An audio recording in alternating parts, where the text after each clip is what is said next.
കാൽവരിയിൽ ആരംഭിച്ച സ്നേഹത്തിൻ നദിയാണ് ക്രിസ്തുവാം വഴിയിലൂടെ രാജത്വ സുവിശേഷം ലോകത്തിൽ ചുറ്റിയൊഴുകി രാജത്വം പ്രാപിക്കുന്നതി.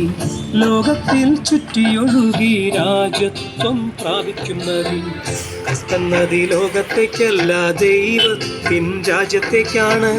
കാൽവരിയിൽ ആരംഭിച്ച സ്നേഹത്തിൻ നദിയാണ് ക്രിസ്തുവാം വഴിയിലൂടെ രാജത്വ.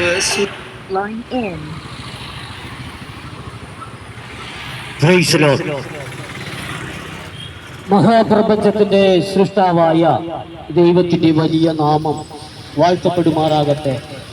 ദേശത്തായിരിക്കുന്ന ഏവരെയും കർത്തൃനാമത്തിലുള്ള സ്നേഹവന്ദനം അറിയിക്കുക. ജാതിയില്ലാത്ത, മതമില്ലാത്ത, സംഘടനയില്ലാത്ത, ഗ്രൂപ്പില്ലാത്ത, മനുഷ്യന്റെ വർണ്ണത്തെ നോക്കാത്ത ആ സൃഷ്ടാവായ ദൈവത്തിന്റെ സ്നേഹം ഈ ദേശത്ത് സുവിശേഷത്തിൽ കൂടെ എത്തിച്ചേർന്നിരിക്കുക. സത്യസന്ധമായ ജീവിതത്തിന്റെ ഉടമയായി തീർന്ന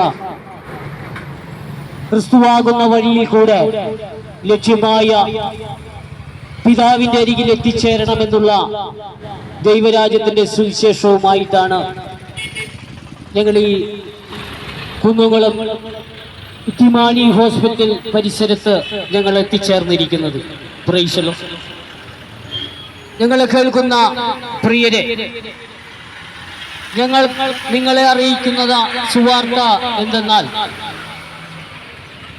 മനുഷ്യനെന്ന് ഈ ലോക ജീവിതത്തിൽ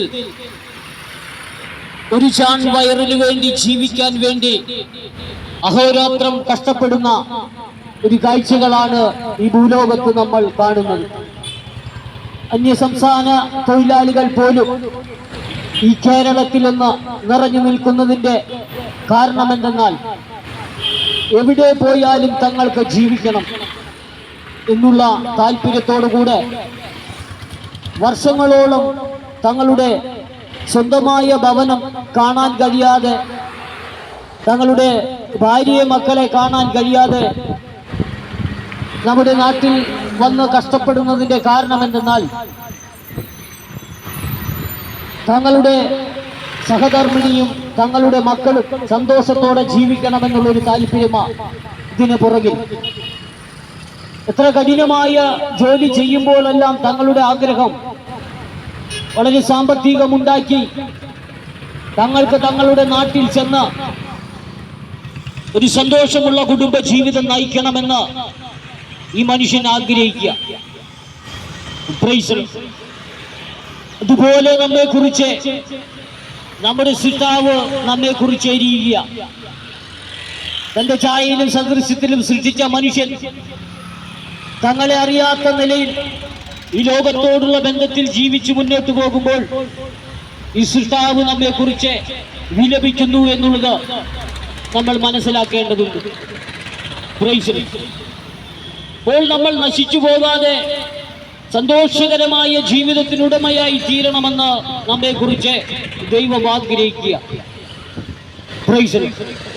അതുകൊണ്ട് ദൈവത്തിന്റെ വചനം ഇപ്രകാരം പറയുന്നു, തന്റെ ഏകജാതനായ പുത്രനിൽ വിശ്വസിക്കുന്ന ഏവനും നശിച്ചു പോകാതെ നിത്യരക്ഷ പ്രാപിക്കേണ്ടതിന് എന്നും നമ്മൾ ജീവനോടെ ആയിരിക്കുന്ന തലത്തിലേക്ക് വരുവാൻ തക്കവണ്ണം ഈ സ്വർഗത്തിലെ ദൈവം നമ്മെ സ്നേഹിച്ചു എന്ന് ഈ തിരുവചന പ്രകാരം നമുക്ക് മനസ്സിലാക്കാൻ കഴിയുന്നു. അങ്ങനെ നമ്മെ സ്നേഹിച്ച ഈ സ്നേഹനിധിയായ പിതാവിനെ അറിയാതെ ഇന്ന് കേവലം മനുഷ്യർ ജീവിച്ച് മരിച്ചു പോകുമ്പോൾ, താൻ സൃഷ്ടിച്ച ഏവരും തന്റെ അരികിലേക്ക് വരണമെന്നുള്ള ഒരു വലിയ ആഗ്രഹമാണ് നമ്മെ കുറിച്ച് ദൈവത്തിന്. ഈ ദൈവത്തിന്റെ ഇഷ്ടങ്ങൾ ഈ ഭൂമിയിൽ അറിയിപ്പാൻ വേണ്ടി ദൈവത്തിന്റെ പുത്രനായ ക്രിസ്തു ഈ ഭൂലോകത്ത് വന്നു. പക്ഷെ യേശു ക്രിസ്തു ഭൂമിയിലേക്ക് വന്നതിനെ കുറിച്ചും തന്റെ ലക്ഷ്യത്തെ കുറിച്ചൊന്നും ജനത്തിന് അറിവ് കിട്ടിയില്ല. ദൈവത്തിന്റെ വചനം പറയുന്നു, ഞാൻ സ്വന്തത്തിലേക്ക് വന്നു, അവരോ എന്നെ കൈക്കൊണ്ടില്ല. ഈ പിതാവിനെ കുറിച്ചും ഇങ്ങനെ തിരുവചനം പറയുന്നു, യേശു കർത്താവ് പറയുന്നു, നീതിയുള്ള പിതാവേ, നിന്നെ ലോകം അറിഞ്ഞിട്ടില്ല. ഇപ്പോൾ ലോകത്തിന് ദൈവത്തെ അറിയുന്നില്ല. മറ്റുള്ള എല്ലാ സംവിധാനങ്ങളും ലോകത്തിന് അറിയുന്നു, പക്ഷെ സൃഷ്ടാവിനെ അറിയാൻ കഴിയുന്നില്ല. അവിടെയാ മനുഷ്യന്റെ പരാജയം. ആ മനുഷ്യന്റെ പരാജയത്തെ നീക്കി സ്വസ്ഥമായ നിലവാരത്തിനകത്ത് ജീവിപ്പാൻ തക്കവണ്ണം ദൈവത്തിന്റെ പുത്രനായ ക്രിസ്തു ഈ ലോകത്തൊരു സന്ദേശം അറിയിച്ചു. ആ സന്ദേശമാ ദൈവരാജ്യത്തിന്റെ സുവിശേഷം. ആ സുവിശേഷം ഇപ്രകാരം പറയുന്നു: കാലം തികഞ്ഞു, ദൈവരാജ്യം സമീപിച്ചിരിക്കാൻ മാനസാന്തരപ്പെട്ട് സുവിശേഷത്തിൽ വിശ്വസിപ്പിനെന്ന് യേശുക്രിസ്തു നമ്മെ അറിയിച്ചു. ആ സുവിശേഷം ഇന്ന് ലോകത്ത് മറഞ്ഞിരിക്കുക. ആ സുവിശേഷത്തിന്റെ പ്രകാശനം നഷ്ടപ്പെട്ടു പോയിക്കൊണ്ടിരിക്കുക. ആ നഷ്ടപ്പെട്ടു പോയിരിക്കുന്ന സുവിശേഷത്തിന്റെ പകിട്ടിനെ കുറിച്ച്, ആ സുവിശേഷത്തിന്റെ കാഴ്ചപ്പാടിനെ കുറിച്ച് തിരുവചന പ്രകാരം കർത്താവായ യേശുക്രിസ്തുവിന്റെ ഉപദേശത്തിൽ നിലനിന്നുകൊണ്ട് പത്യവചനത്തിന്റെ കീഴിൽ നിങ്ങളെ ഉത്ബോധിപ്പിക്കുന്നതിന്റെ കാരണം എന്തെന്നാൽ ഈ സത്യത്തിലേക്ക് നമ്മൾ വരുവാനിടയായി തീരണമെന്നുള്ളതാണ്. അതുകൊണ്ട് കർത്താവ് നമ്മെ അറിയിച്ചത്, ഞാൻ തന്നെ വഴിയും ജീവനും സത്യവുമാകുന്നു, എന്നിൽ കൂടെ അല്ലാതെ ആർക്കും എന്റെ പിതാവിന്റെ അരികിൽ എത്തിച്ചേരാൻ കഴിയില്ല എന്നുള്ള പ്രസ്താവന ദേശത്തെ അറിയിക്കുക. ഇന്ന് പലവിധ സുവിശേഷം കൊണ്ട് യാഥാർത്ഥ്യം ജനത്തിന് തിരിച്ചറിയാൻ കഴിയാതെ ഇരിക്കുമ്പോൾ എന്നെ കേൾക്കുന്ന പ്രിയ സ്നേഹിത, സഹോദര, നമ്മൾ ഈ തിരുവചന പ്രകാരം ചിന്തിക്കുമ്പോൾ ഈ വചനത്തിന്റെ ആശയം എന്തെന്ന് നമുക്ക് തിരിച്ചറിയാൻ കഴിയണം. ക്രിസ്തു വഴിയായി പിതാവ് ലക്ഷ്യമാകുന്ന തലത്തിലേക്ക് നമ്മെ ദൈവം വിളിക്കുമ്പോൾ ഈ സത്യത്തെ ഇത്രത്തോളം മറനീക്കി നമുക്ക് ലഭിച്ചിട്ടും ഇതിലേക്ക് നമുക്ക് വരാൻ കഴിഞ്ഞില്ലെങ്കിൽ നമ്മുടെ ഈ ജീവിതം ഒരു മൃഗതുല്യമായി തീരുമെന്നുള്ളത് നിങ്ങളെ ഓർമ്മിപ്പിക്കുക. അതുകൊണ്ട് പ്രിയരെ, നമ്മൾ ഈ സത്യത്തിന്റെ പക്ഷത്തിലേക്ക് വരുന്നവരായും മുൻപ് പറഞ്ഞതുപോലെ ഒരു മനുഷ്യ നിലവാരത്തിൽ ജീവിച്ച വ്യക്തികൾക്ക് പോലും തങ്ങളുടെ കുടുംബമായി ഒരു ബന്ധമുണ്ടാകണമെന്ന് താല്പര്യമുണ്ടാകുമ്പോൾ, പ്രിയ സ്നേഹിത, നമ്മുടെ സൃഷ്ടാവ് നമ്മെ കുറിച്ചെരിയുന്ന ആ ദൈവത്തിന്റെ നമ്മോടുള്ള ബന്ധം, ആഴമേറിയ ബന്ധത്തെ കുറിച്ച് നമുക്ക് മനസ്സിലാക്കാൻ കഴിയണം. അത് സുവിശേഷത്തിൽ കൂടെ നമുക്ക് മനസ്സിലാക്കാൻ കഴിയണം. പ്രൈസ്. ഇന്ന് ഈ കാലഘട്ടത്തിൽ കർത്താവായ യേശുക്രിസ്തുവിനെ ജനങ്ങൾ അംഗീകരിക്കുന്നതിന്റെ, ജനങ്ങൾ വിശ്വസിക്കുന്നതിന്റെ പുറകിലുള്ള ഒരു വിശേഷത എന്തെന്നാൽ തങ്ങളുടെ ഈ ലോക ജീവിതത്തിന്റെ ലക്ഷ്യം മാത്രം ഇട്ടട്ട. പ്രൈസ്. ഈ ലോക ജീവിതത്തിന്റെ ലക്ഷ്യത്തെ കുറിച്ചല്ല നമ്മൾ സൃഷ്ടാവായ ദൈവത്തിങ്കിലേക്ക് വരേണ്ടത്. ഈ ലോക ജീവിതം എങ്ങനെ ജീവിച്ചാലും ഒരു ദിവസം കൊണ്ട് മരണം കൊണ്ട് തീരും.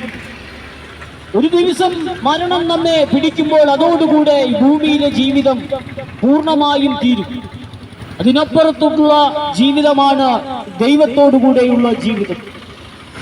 വിശുദ്ധ വചനം ഇങ്ങനെ പറയുന്നു: നാം ഉറങ്ങിയാലും ഉണർന്നിരുന്നാലും ദൈവത്തോടുകൂടെ ജീവിക്കേണ്ടതിന് വേണ്ടി, നമ്മുടെ പാപത്തിന്റെ പരിഹാരത്തിന് വേണ്ടി ദൈവപുത്രനായ ക്രിസ്തു മരിച്ചു എന്ന് വ്യക്തമായും തിരുവചനം പറയുക. ഈ സത്യത്തിലേക്ക് അടുത്തുകൊണ്ട് ദൈവ ഉപദേശത്തിന്റെ കീഴിൽ നമ്മൾ ജീവിക്കാൻ ആഗ്രഹിക്കുന്ന ഏവരെയും തന്റെ രാജ്യത്തിലേക്ക് ചേർക്കാൻ തക്കവണ്ണം കർത്താവായ യേശുക്രിസ്തുവും പിതാവും നമ്മെ കുറിച്ച് ആഗ്രഹിക്കുന്നു എന്നുള്ള ഒരു സുവാർത്ത ഈ കുന്നംകുളത്തിന്റെ ഗുരുവായൂർ റോഡ് ഇറ്റിമാണി ഹോസ്പിറ്റൽ, ഈ കല്യാണ മണ്ഡപത്തിന്റെ പരിസരത്തെല്ലാം അറിയിച്ചുകൊണ്ട് ഈ ശബ്ദം കേൾക്കുന്ന ഏവരെയും സൃഷ്ടാവ് അനുഗ്രഹിക്കട്ടെ എന്ന് നിങ്ങളെ ഓർമ്മിപ്പിച്ചുകൊണ്ട്, നമ്മുടെ ജീവിതം പൂർണ്ണമായി തീരുന്നത് ഈ ഭൂമിയിലല്ല, ദൈവത്തോടുകൂടെയുള്ള ജീവിതത്തിലാണെന്ന് ഒരിക്കൽ കൂടി നിങ്ങളെ ഓർമ്മിപ്പിച്ചുകൊണ്ട് ഈ സത്യസുവിശേഷ സന്ദേശത്തിൽ നിന്ന് വിരമിക്കുന്നു. പ്രിയപ്പെട്ടവരെ, ദൈവം നിങ്ങളെ അനുഗ്രഹിക്കട്ടെ. Praise the Lord.